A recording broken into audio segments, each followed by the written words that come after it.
கலைஞர் நேயர்களுக்கு வணக்கம்.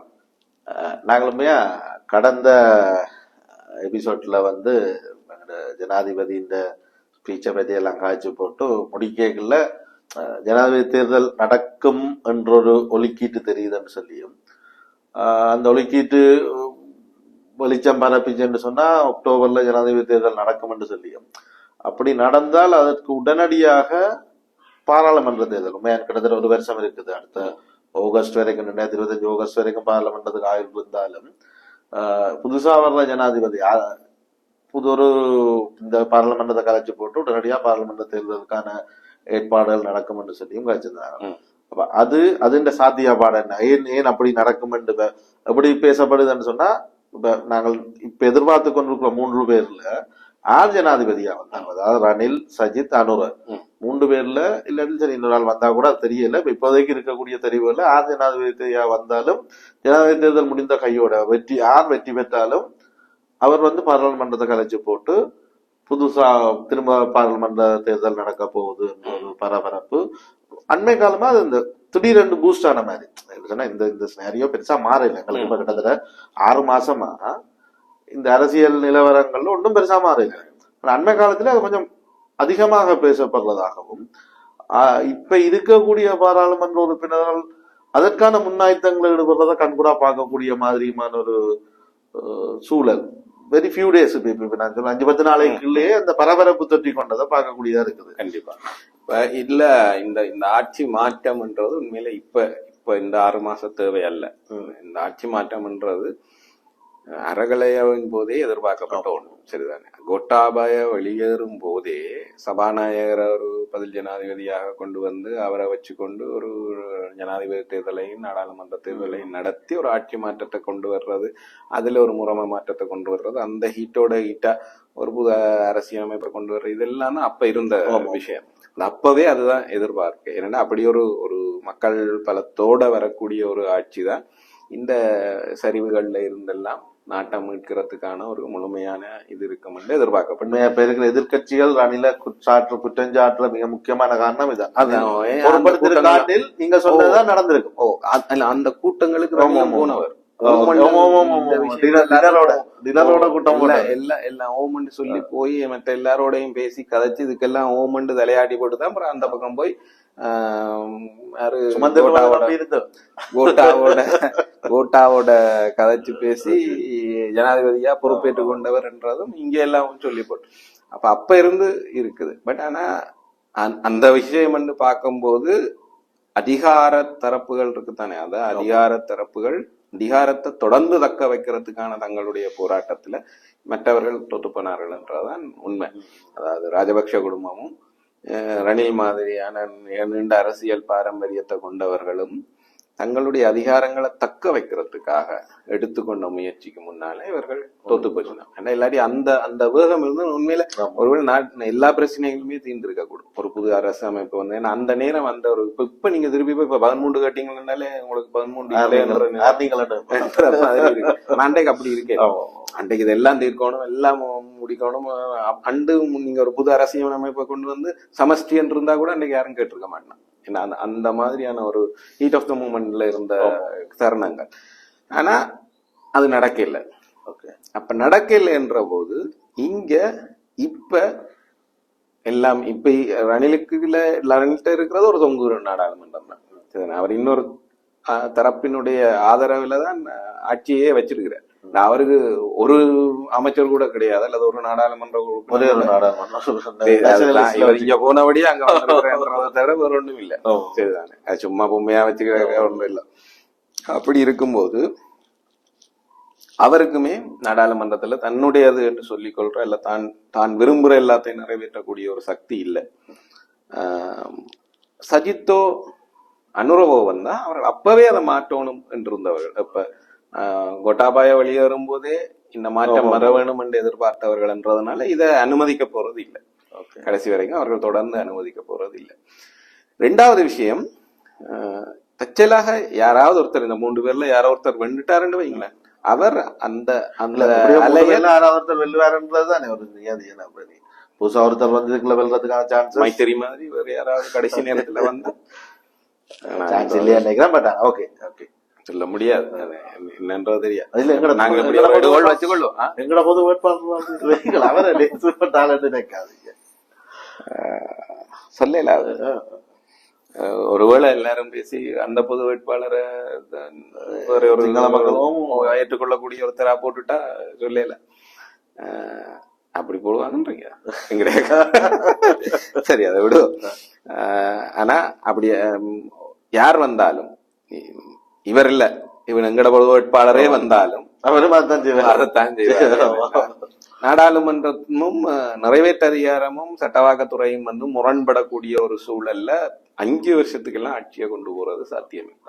இப்ப இவர்களால இந்த இவ்வளவு நெருக்கடி, ராஜபக்ஷக்கள் என்ன நாட்டை விட்டு தப்பையோட வேண்டிய ஒரு சூழல், மொட்டு கட்சிக்காரர்கள வீட்டையெல்லாம் அடிச்சிருச்சு அவர்களை என்ன வீதிக்கு வீதி மாணவங்க படுத்தி எல்லாம் செய்யற ஒரு சூழல்ல கூட ஒரு நாடாளுமன்றத்தில் கொல்லப்பட்டவர். அப்படிப்பட்ட ஒரு நிலைமை இருக்கிற போது கூட 2.5 வருஷம் கூட இவர்களால தாக்கு பிடிக்க முடியாது.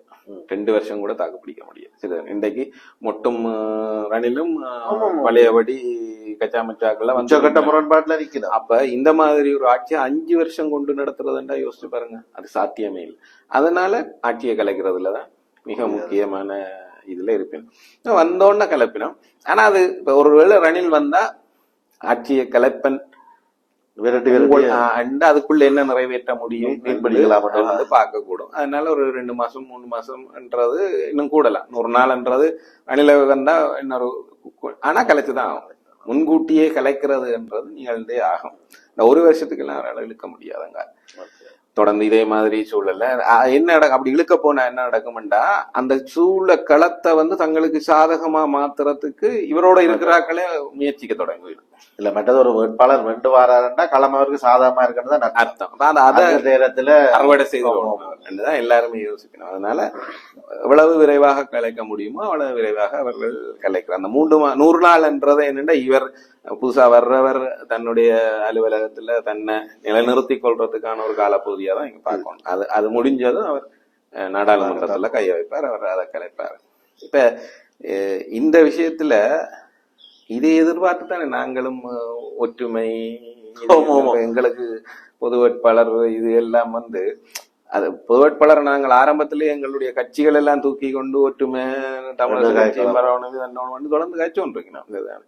முதல்ல வேண்டாம், ஒற்றுமையே வேண்டாம், நீங்கள் உங்க நான் ஆச்சா புச்சா தமிழரசு கட்சி இல்ல அப்படின்னு கடைசியாகவும்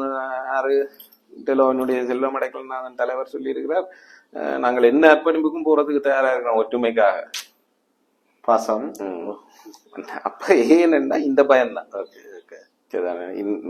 போய் வாக்குகள் சிதற வெளியால இருக்கிறார்கள், ஆசனங்கள் வந்து வெளியில பெரியறதுக்கான வாய்ப்பு இருக்கிறதுன்றதுனால திரும்பியும் நாங்கள் எல்லாரும் ஒண்டா சேர்ந்து, நான் பூட்ட திறக்கிறேன், நீ கதவை திற, நீ வாசல திறன்ற கதை தான். களவு தான் சேர்ந்து உண்டா போய் கொள்ளையடிப்போம் என்ற மாதிரியான விளையாட்டு தான். அந்த விளையாட்டுக்கு தான் வரப்பாங்க. இவர்களாலே அவ்வளவு முன்கூட்டி உணர்ந்து அதுக்கான ஒரு காய்நகத்துல செய்ய முடியுது. உண்மையா காய்நகத்தை செய்து ஓகே 1 இயர்ல என்ற ஒரு இதுதான் உண்மையா. ஆரம்பத்துல அடுத்த ஆகஸ்ட் முடிஞ்ச உடனே வரமன்றதுதான். இல்லாட்டி இடையில சோர்ந்து போனது இந்த எலெக்ஷன் நடக்காதோன்ற வகையில இருக்குது என்றாலும் கூட. அதனாலதான்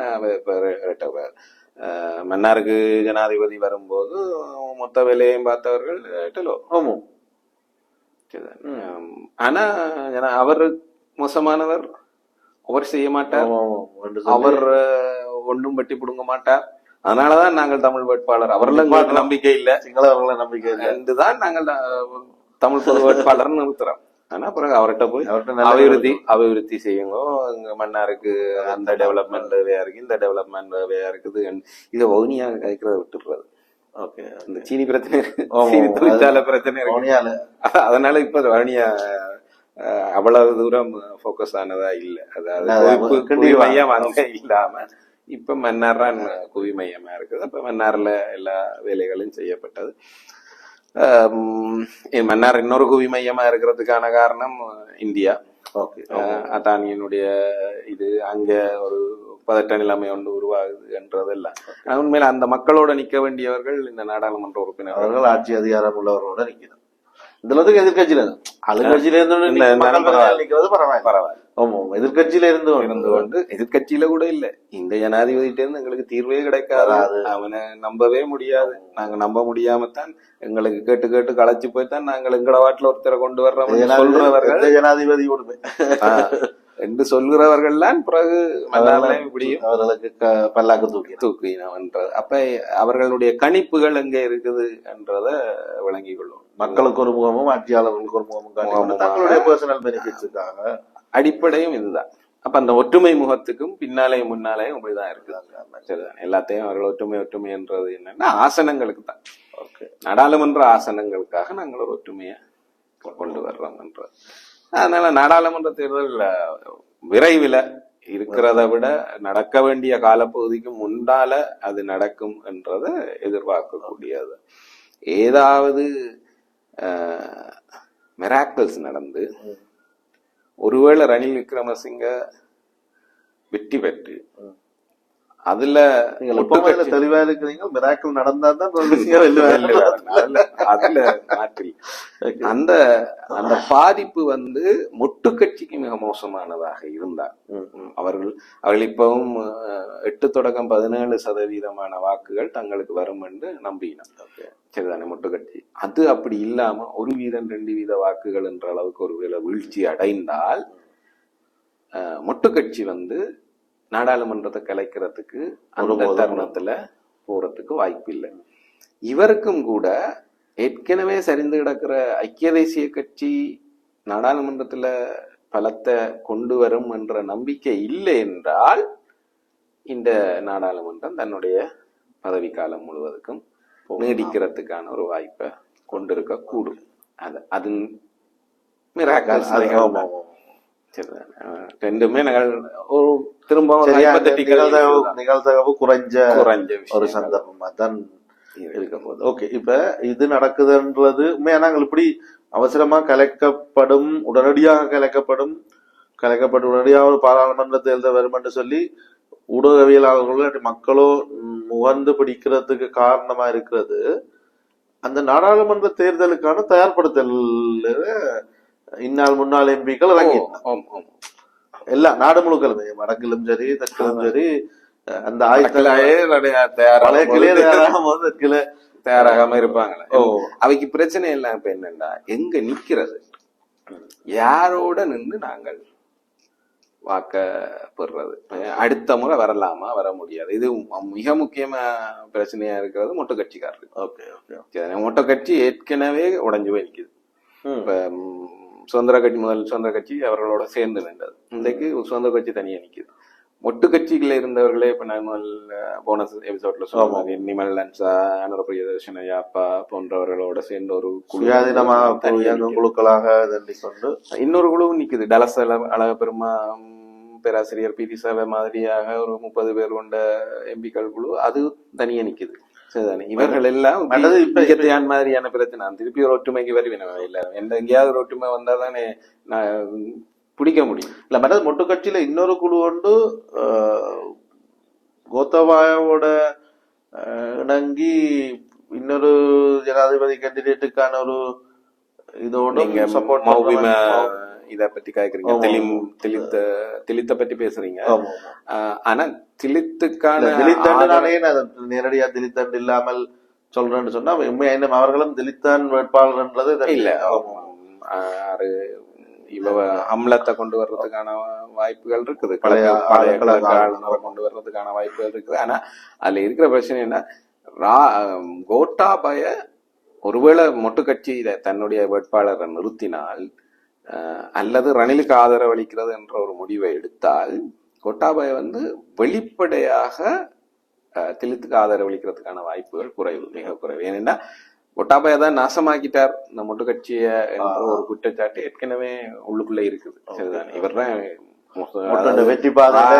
ராஜபக்ஷ கட்டி ஆண்டு கொண்டு வந்த ஒரு சாம்ராஜ்யத்தை நொறுக்கி போட்டுட்டு போன ஒரு மிக மோசமான இளவரசனா அவர் பேர் வாங்கிட்டாருன்றதுனால திரும்பவும் அது மாதிரியான ஒரு விஷயத்தை செய்து தன்னுடைய பேரை கெடுத்துக் கொள்றதுக்கு அவர் வாய்ப்பு கொடுக்க மாட்டார். அதனால அவர் மோரல் சப்போர்ட்ன்ற மாதிரியான எல்லா விஷயங்களையும் திலித்துக்கு கொடுத்தா கூட வெளிப்படையாக வந்து அவருக்கு ஆதரவளிக்கிறதுக்கான வாய்ப்பு இல்லை.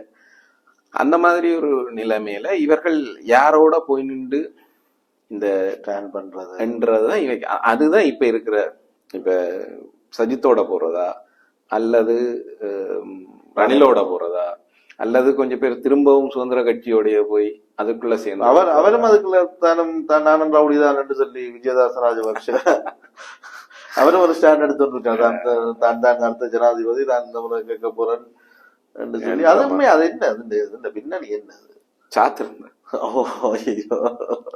அப்படிதான் சொல்லப்படும். அதாவது அவருடைய பேரனுடைய ஜாதகத்தின்படி இவருக்கு வந்து ராஜயோகம் இருக்கிறதாக சாத்திரிகள் சொல்லி இருக்கணும்.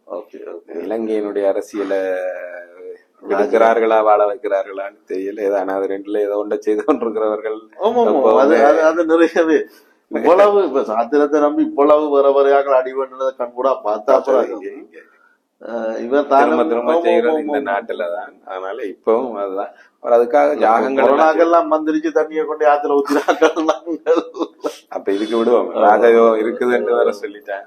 அப்ப அவருடைய இந்த ராஜயோக பலன் இருக்கும் போதே அவர் அதுக்குள்ள முயற்சி செய்தா நல்லமன்ற மாதிரி அவர்கள் சொல்லி இருக்கீங்கன்னா அதுக்காக அவரை வந்து நாங்கள் ஒரு இந்துவுக்கு எதிரான அல்லது ஒரு தீவிர பௌத்த ஆதரவாளர் என்ற மாதிரி தான் கணிக்கிறேன் நான்.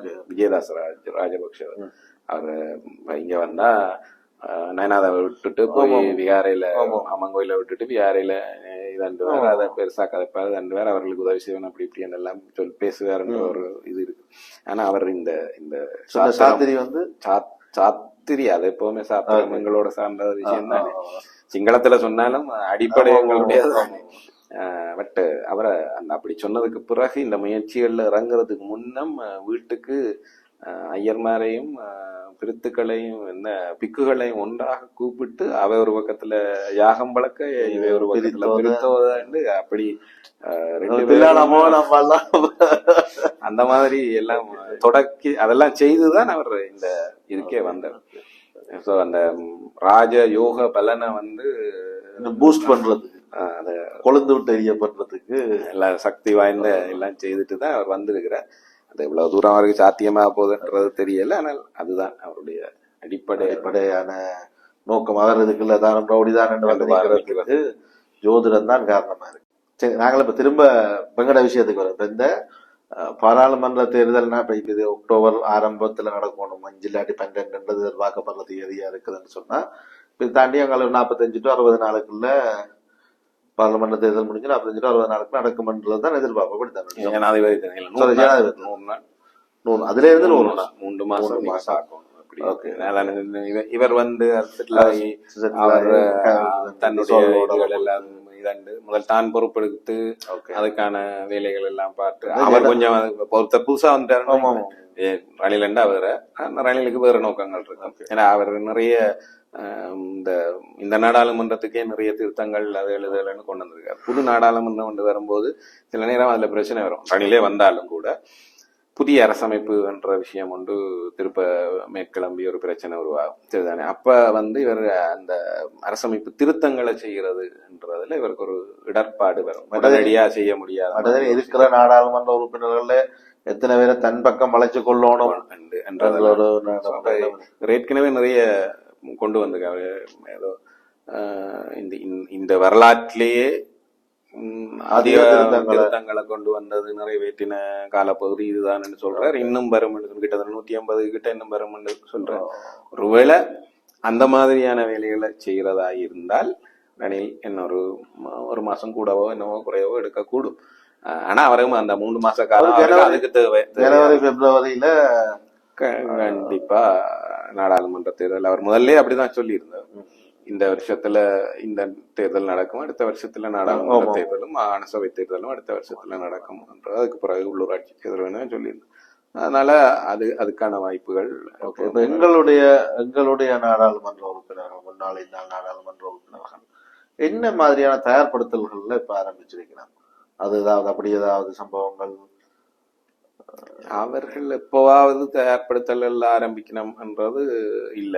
இப்ப அவர்களுக்கு முன்னால இருக்க உண்மையான பிரச்சனையே இதான், யாரை பழி வாங்குறதுன்றதுக்கான ஒரு அடையாள மக்கள்கிட்ட யாரை கொண்டு இல்ல. அப்ப அந்த பழிவாங்கல் உணர்வை வாக்குகளாக அறுவடை செய்யறதுக்கான வாய்ப்பு இல்லை இந்த முறை, இல்லாம இருக்கிறதுனால. அப்ப வளம மாதிரி தேசியமும் துரோகத்தனமும்ன்றதுதான் டாபிக்கா இருக்க போகுது. ஒற்றுமை அதை விட்டீங்க, ஒற்றுமை ஒற்றுமை என்று வரைக்குள்ள இங்க இப்ப இருக்கா தமிழரசு கட்சி எப்படியோ ஒரு சிக்கல்ல இருக்கு என்று சொன்னா இந்த முறை தேர்தல நான் நினைக்கிறேன் நீண்ட காலத்துக்கு, அதாவது கடந்த போர்களுக்கு பின்னர் தனியா சந்திக்க போற ஒரு தேர்தலா இருக்கு. ஒற்றுமைக்கு வர போறது இல்லையன்றீங்க, அதுதான் கதைக்கணும் திரும்ப திரும்ப. தமிழரசு கட்சி இல்லாம இன்னும் ஒற்றுமை, ஒற்றுமையே அந்த பதமே தமிழரசு கட்சிக்காக எல்லாரும் ஒற்றுமையா தானே இருக்கணும். இப்போ இல்ல தமிழரசு கட்சி திரும்ப ஒற்றுமையான்னு சொல்லி போகுமா இருந்தேன்னு சொன்னா இந்த இடைக்குள்ள இருக்க இந்த பிரிவு தேவையற்றது இல்லை. தமிழரசு கட்சிக்குள்ள ஒரு தரப்பினருக்கு அது தேவை இருக்குது, நீங்க அதை பார்க்கணும். ஏற்கனவே இருந்து தோற்று போனவர்கள் சரி, அதாவது இந்த இந்த போன முறையும் பாத்தீங்கன்னா தவறி போனவர்கள், அந்த லிஸ்ட்ல தவறி போனவர்களுக்கு வந்து பிரச்சனை இருக்காது. அது இப்ப யாழ்ப்பாணத்துல விட கூட போட்டு வச்சிருக்கீங்கன்னா மற்ற கட்சியில இருந்து, மற்ற கட்சியில இருந்து வெண்டாக்களோ இவர்கள் யாழ்ப்பாணத்துல எல்லாம் அப்படி சொல்ல முடியாது. ஆனால் வேற இடங்கள்ல அந்த மாதிரி இருக்குது, விருப்பு வாக்கள் அதிகமா இருக்குதுன்றது இல்ல. இப்ப அந்த யாழ்ப்பாணத்துல இப்ப 3 சீட்டுண்டா 4வது சீட்டா இருக்கிறவருக்கு ஒரு பிரச்சனை இருக்கு, சரிதானே? 4வது சீட்டு அவர் மிக குறைந்த வாக்கு எண்ணிக்கையில தான் அவர் இழந்திருப்பார், கட்சி இழந்திருக்கும். கட்சி இழந்திருக்கும், அதனால அவருக்கு இல்லாம போகுது, சரிதானே? அப்ப அவர் அந்த அந்த இழப்பை சந்திக்கிறதுக்கு காரணமாக அவர் என்ன பாக்குறாரு, அந்த பிரிஞ்சு நின்றது, அல்லது அதுக்குள்ள பிளவுபட்டு தமிழரசு கட்சிக்குள்ளேயே ஒரு பிளவு வந்து அந்த பிளவு அதை வெளிப்படையாக தேர்தல் களத்துல வச்சு ஒரு மோதல் நடந்தது, கூட்டமைப்பு இன்னொரு மோதலுக்குள்ள போனது, இதுகள் எல்லாம். அப்ப ஒரே கூட்டமைப்புக்குள்ள கேட்ட போதும் கூட உள்மோதல மக்கள்கிட்ட வெளிக்காட்டும் போது வாக்குகள் தங்களுக்கு குறைஞ்சதாக அவர்கள் கருதினார். அப்படி கருதுற இடத்துல 2 பேரும் தனித்தனியாவே கேட்டா என்ன நடக்கும்? இப்ப நீங்க கூட்டாதான் கேட்டீங்க, போன முறை கூட்டமைப்பாகத்தான் கேட்டீங்க, ஆனாலும் யாழ்ப்பாணத்துல உங்களுக்கு 5-3 போச்சு. இப்ப அவர்கள் என்ன நினைக்கணும்னா இந்த மாதிரி இல்லை, அதனாலதான் சுமந்திரன் உள்ளிட்ட தரப்புகள் அப்படி போர்ஸா தள்ளி வெளியில விட்டுறணும் என்று அவர்கள் நினைக்கிறாங்கன்னா அது வந்துட்டு இந்த மீதி எல்லாரும் சேர்ந்து அவர்களுக்கு ஒரே நோக்கம் தான், ஆசனம். அப்ப அந்த ஆசனத்தை நோக்கிய கருத்துக்களை தான் அவர் வைக்க போயிடும். அதுக்காக என்னவும் சொல்லுவினோம், ஒற்றுமை உண்டு வேணும், தேசம் உண்டு வேணும், தேசியம் உண்டு வேணும், என்ன வேணும்னாலும் கருத்து, சரிதானே? அவர்களை பொறுத்த வரைக்கும் வாக்கு வேணும். அப்படி வாக்கை எடுத்துட்டா திரும்ப 5 வந்துட்டு இந்த 2 பேர் அடிஷனலா கிடைக்கும், வந்துடுவினோம். அப்ப அவர்கள் அந்த 2 பேருக்கு ஒற்றுமை தேவையா இருக்கு. சரி, இப்ப இதுல அவர்கள் அதை தொடங்கி பிரச்சனை கொடுத்து கொண்டேதான் இருப்பினோம், அந்த ஒற்றுமையை பற்றி அவர்கள் பேசிக்கொண்டேதான் இருப்பினோம். இப்போ ஆனா இதுல இப்ப ஸ்ரீதரனுக்கு என்ன வந்து ஒற்றுமையை பற்றி அவர் புலம்பெயர் சமூகத்தினுடைய ஒரு இதா இருக்கிறார், அதுக்குள்ளதான் அவர் இருக்கிறாருன்றதுனால அவரை ப்ரமோட் பண்றதுல, அதாவது முன்கொண்டு செல்றதுலயும் அவரை தலைவர் கட்சியினுடைய தலைவராக்கிறதுக்கு வேலை செய்ததுலயும் நிறைய புலம்பெயர் சமூகத்தை சேர்ந்தவர்கள் பணியாற்றினோம். அந்த மற்றது புலம்பெயர் தேசத்தை பொறுத்த வரைக்கும் அவர்கள் எப்படி பார்க்கணும்னா, இவர்கள் இங்க ஒற்றுமையா இருந்தால், அதாவது அவர்களுக்கு விடுதலை புலிகள் என்ற ஏக பிரதிநிதிகளை பற்றி தானே தெரியும், அவர்களுக்கு சார்பாக வேலை செய்தவர்கள் தானே புலம்பெயர் தமிழர்கள், அந்த ஏக பிரதிநிதிகள். இப்ப ஏக பிரதிநிதிகளாக இருந்தால் இங்க அது பலம் என்று அவர்கள் திரும்பவும் நினைக்கலாம்.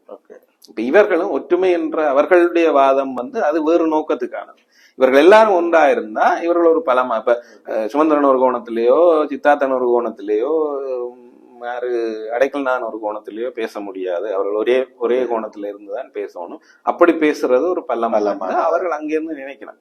அந்த ஸ்ட்ராட்டஜிக்கல் மூவா அதை பார்க்க சரிதான், திரும்பவும் கூட்டமைப்பாக ஒரு புலிகளின் குரலாக அவர்கள் இருக்க வேணும் என்றது அவர்களுடைய எதிர்பார்ப்பா இருக்கு. ஆகவே அவர்கள் இதை தான். ஆனா இவர்களுக்கு அந்த நோக்கத்துக்கு இவர்கள் வேலை செய்யணும்ன்றது இல்லை தானே. என்ன அதுக்காக தான் வேலை செய்யணும், இவ்வளவு தூரத்துக்கு வந்திருக்க போறது. இப்ப விடுதலை புலிகளுடைய தலைவருடைய மேசையில போயிருந்து பேசும்போது இவர்கள் உன்னதமான மனநிலையோட தான் போயிருந்தார்கள், அந்த இடத்துல இருந்து அவர்கள் விளங்கி வர வேண்டிய அவசியம் இருந்தே இருக்காது. சரிதான், ஒருத்தன் தண்டன் நலனை பாக்குறதுக்காக இவ்வளவு மோதல்கள் இவ்வளவு பிரச்சனைகளுக்கு போயிருக்க போறதே இல்லை. அப்ப கள நிலைமை மாறி சேர்ந்திருந்தும் பிரயோசனம் இல்ல, ஆனால் ஒரு அடையாளமாக இருக்கும். அவைக்கு அங்க இருந்து அந்த அளவுக்கு ஒரு இது இல்ல கிரவுண்ட் சிச்சுவேஷன் தெரிஞ்சாலும் அவ தங்களுடைய பணபலத்தின் மூலமாக அதை சாதிக்க முடியும் என்று நம்புகிறாங்க. இவற்ற காசு இல்ல, இவற்ற ஒண்ணும் இல்ல, ஆகவே இவர்களுக்கு காசை கொடுத்தோ அல்லது நாங்கள் தேர்தல் செலவில் நாங்கள் பார்ப்போம், நீங்க ஒற்றுமையா இல்லைங்கோ என்ற மாதிரியோ ஏதோ ஒன்று செய்ய முடியும் என்று அவர்கள் கருதுறாங்க. இது நாங்களுடைய நோக்கம் இதுவுமே நாங்கள் தனியாக காய்க்க வேண்டிய டாபிக் கண்டபடியால அகைன் திரும்ப வாரன். நான் இந்த ஜனாதிபதி தேர்தலுக்கு பின்னரான நாடாளுமன்ற தேர்தலை பொறுத்த வரைக்கும் இப்ப அந்த வெற்றி வேட்பாளரோட சேர்ந்தியங்கிறவர்களுக்கான பாராளுமன்ற வெற்றி தமிழ் பிரதேசங்கள்ல இந்த 3 பேரோடும் விரும்பியோ விரும்பாமலோ சரியோ புள்ளையோ ஒரு 3 பேருக்கூடும் ஒரு குரூப் இயங்க போகுது. எனக்கு தெரியல அனுராவோட வடகிழக்குல அனுராவோட வேலை செய்யணுமா இல்லையா, எண்ணிக்கை குறைவா இல்ல அவர்களுக்கான பாராளுமன்ற பண்றதும் குறைவா அது நடக்காது. ஆனபடியால இப்ப சஜித்தோட 100 ஆயிரக்கணக்கான வாக்குகளும் அவர்களுக்கு ஆமா கண்டிப்பா வரும். நாங்க இப்ப சஜித்தோடையும் ரணில் இப்ப இருக்கிற சினாரியோல சஜித்தோடும் ரணில் விக்ரமசிங்கவோடும் அவர்கள் 2 பேருக்குமான வெற்றி வாய்ப்புகளை பற்றி தான் நாங்கள் காய்க்கிறோம். சாரி நான் காய்க்கிறேன்.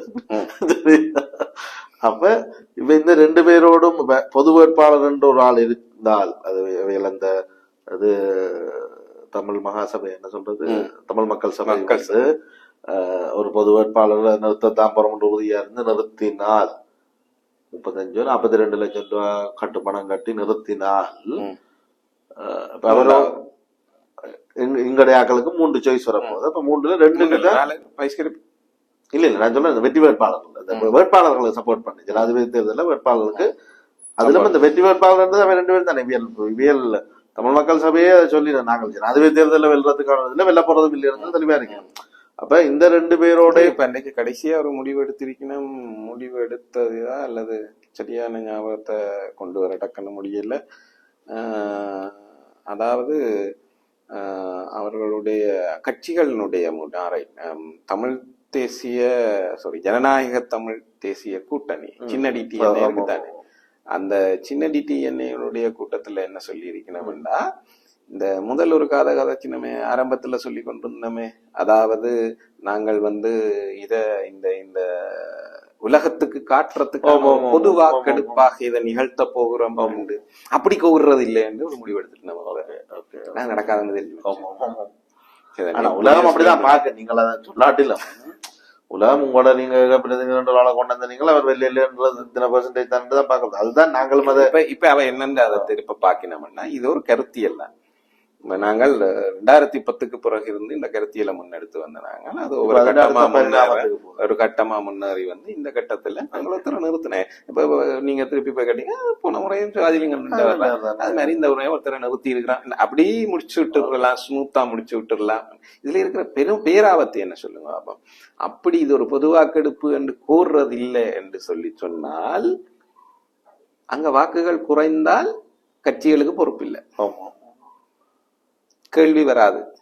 சரிதானே, நாங்க ஒருத்தர நிறுத்தினா மக்கள் வாக்கு போடையில அதனுடைய மறுவளம் பாத்தீங்கன்னா நிறுத்தி போட்டு நீங்கள் வேலை செய்ய வேற யாருக்கும் வேலை செய்யலாம்.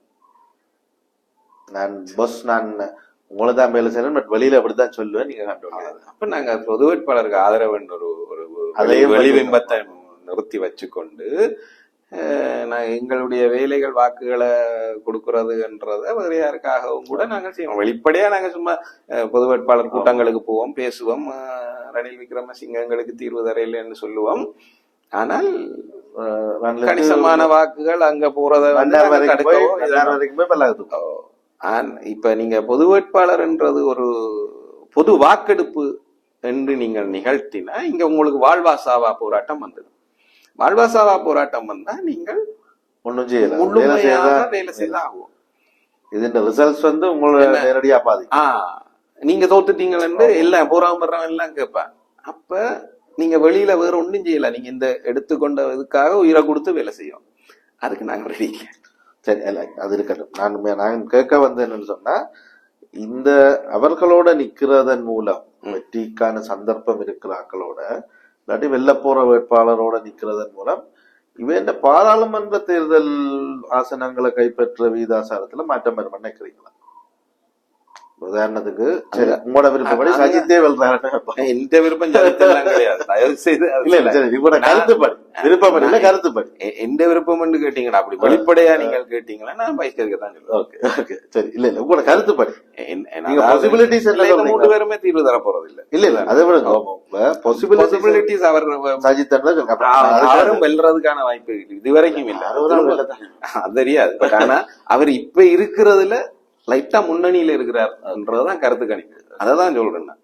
இப்ப இருக்கிறவர்கள்ல முன்னணியில இருக்கிறவர் அவர் தான். இப்ப மிராக்கிள்ஸ் நடக்க முடியாதுன்னு இல்ல, நடக்கலாம்.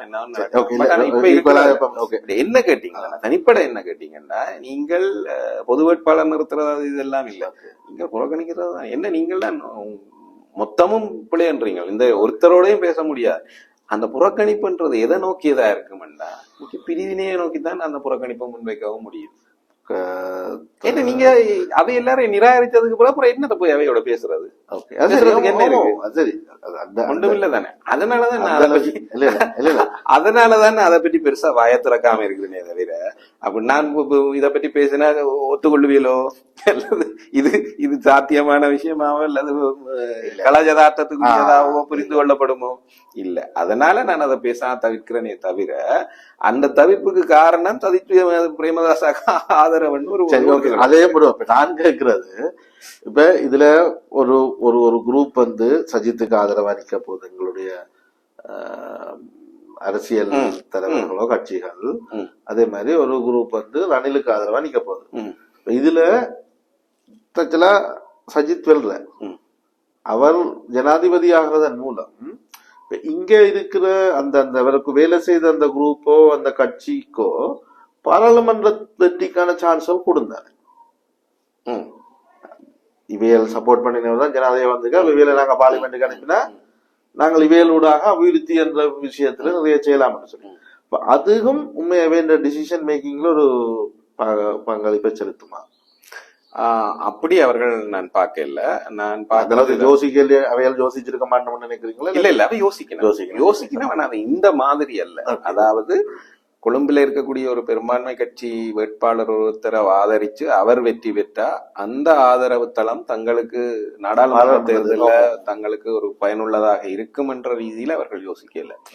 அவர்கள் களத்தை வடிவா புரிஞ்சு வச்சுக்க அது ஏற்கனவே இருக்கிற பட்டனை வச்சுக்கொண்டு அதனுடைய வடிவமைப்பை வச்சுக்கொண்டுதான் அவர்கள் அதை அணுகினர். அந்த அணுகுமுறை எப்படி இருக்குதுன்னா இப்பிடிப்பு சார்பு நிலைப்பட்ட ஒரு கொஞ்சம் பேர் இருக்கணும்.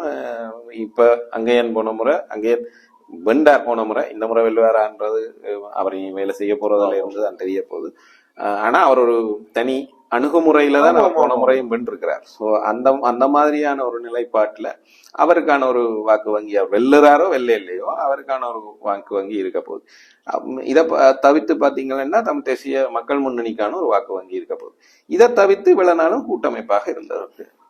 இந்த கூட்டமைப்பு வாக்குகள் தமிழரசு கட்சியும் ஜனநாயக கூட்டணியுமாக பிரிந்தால் அது ஆபத்தானது என்று அவர்கள் நினைக்கிறது தான் இந்த ஒற்றுமை கோஷத்துக்கான ஒரே ஒரு காரணம். இந்த 2 தரப்புக்கும் தான் தேவை. இப்ப மற்ற 5 அது இதெல்லாம் இல்லை பண்ண ஒருவேளை கடைசி நேரத்துல தமிழரசு கட்சி ஓம் நாங்களும் ஒற்றுமையா வாரம் என்று சொல்லி சொன்னா ஏன்னா அந்த யாரு கூட்டுணைவாக இருந்த சுமந்திரனுக்கும் கூட்டுணைவுக்கும் நடந்த பேச்சுல கூட்டுணைவினுடைய அறிக்கையை பாத்தீங்க வேண்டாம்.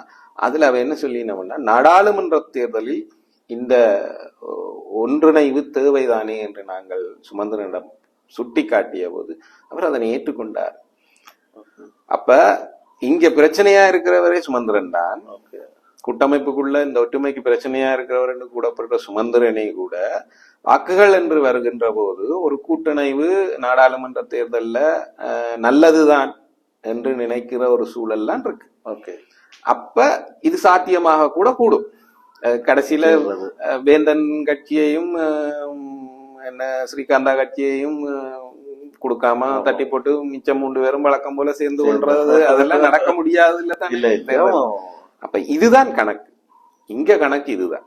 இந்த 3 தரப்புகளும் இதுல இப்ப 3 தரப்பா நீங்க பிரிக்கணும். ஒன்று அரசு சார்ந்த அல்ல தெற்கு கட்சிகளினுடைய சார்பு நிலைப்பட்ட மக்கள் வாக்குகள். 2வது இந்த தேர்தல் இந்த முறைமைகள் இது எல்லாத்தையும் எதிர்த்து கூட்டமைப்பே ஒரு அரசு சார்பு கட்சி தான் என்று சொல்லக்கூடிய முன்னணியினுடைய வாக்குகள்.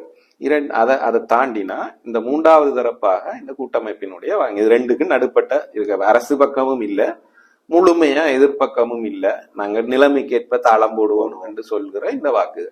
அப்ப இந்த 3 வாக்குல இந்த மூன்றாவது தரப்பு வாக்கு தான் எப்பவுமே பெரும்பான்மை வாக்குகளா இருந்திருக்கு. அந்த வாக்கு உடைந்திடாம பாதுகாத்து கொண்டா ஒன்றில் இருக்கிறத பாதுகாக்கலாம், அல்லது இன்னும் கொஞ்சம் மேம்பட்ட இடத்துக்கு வரலாம்ன்றதுதான் கணக்கு. சரிதானே? அதுக்கு கட்சிகளை பொறுத்த வரைக்கும் இந்த எலெக்ஷன்லயே அதை நாங்கள் ஒரு ஒரு வடிவத்துக்கு கொண்டு வந்துட்டால் இது இலகுவா இருக்கும்ன்றதுதான் கணக்கே தவிர அவர் வெல்லுவார் அதனால தங்களுக்கு பயன் இருக்கும் என்றது கணக்கு அல்ல. சரி, நல்லது. இப்ப நடக்க போவதாக எதிர்பார்க்கப்படும் ஜனாதிபதி தேர்தலில் வெற்றிகள் தோல்விகள் என்றதுல எங்களுடைய பிரதேச பாராளுமன்ற தேர்தல் முடிவுகள் தங்கியிருக்காதுன்ற ஒரு கன்க்ளூஷனுக்கு வரலாம். பார்க்கலாம். எங்களுடைய அரசியல் கட்சிகள், எங்களுடைய தமிழ் மக்கள் பொதுச்சபையை தாண்டி அரசியல் கட்சிகள் சுயாதீனமாக முடிவெடுத்து இந்த ஜனாதிபதி தேர்தல் என்ன மாதிரியான முடிவுக்கு போகணும்ன்றதையும், அதை தொடர்ந்து வர்ற பாராளுமன்ற தேர்தல்ல நாடாளுமன்ற தேர்தல்ல அப்படி சொல்ல முடியாது. அதான் சொன்னேன், அவர்கள் ஜனநாயக கூட்டணி பொது வாக்கெடுப்பாக இது இல்லை என்று கூறிட்டா அவர்கள் அதன் மீது உயிரை கொடுத்து வேலை செய்யறதுக்கு அர்த்தமே இல்லை. பொதுமக்கள் சபை, தமிழ் மக்கள் பொதுச்சபை அதுக்கு உயிரை கொடுத்து வேலை செய்யறதுல அர்த்தமே இல்லைன்னா அவர்கள் தாங்கள் வேலை செய்ய போறது இல்லை. அப்படி இதனுடைய முடிவு பாதிக்காது என்ற லெவலுக்கு வந்ததுக்கு பிறகு அப்ப அதனுடைய வீரியமே அவ்வளவுதான். அது அதனுடைய வீரியம் புடுங்கப்பட்ட என்ற மாதிரி நலம் அடிச்சு விட்டாச்சு.